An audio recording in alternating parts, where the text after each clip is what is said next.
This Thursday night in Calgary, the Globe and Mail is hosting a debate with the three party leaders, Stephen Harper, Tom Mulcair, and Justin Trudeau, on the economy. Our debate is focused just solely on the economy, which is the biggest story of the year in Canada, and which is also the biggest story of this election campaign. Of course, the Globe and Mail is the leading newspaper on business news, so we're well placed to be the newspaper to host a debate like this.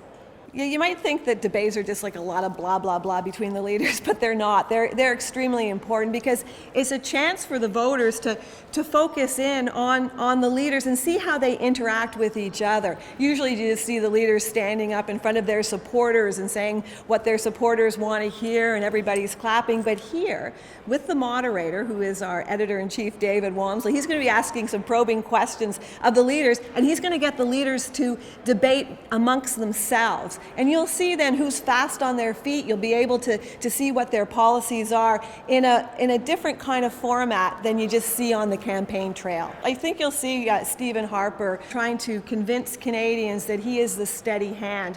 We're talking about the economy.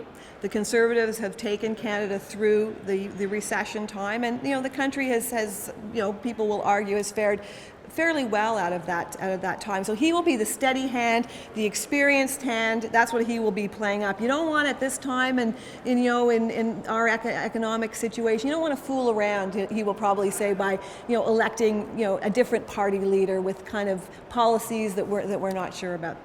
Tom Mulcair will talk about how change is needed and that he has a better plan than Stephen Harper. Both he and Stephen Harper have said that they will balance the books in their first budget. So they are not going to be running with deficits. So he'll talk about that, but he'll talk about his programs and how his programs will be able to be balanced, but that they will help Canadians. He's got a $15 a day daycare plan, for instance, which he has really played up to help middle-class Canadians on their way to a better future.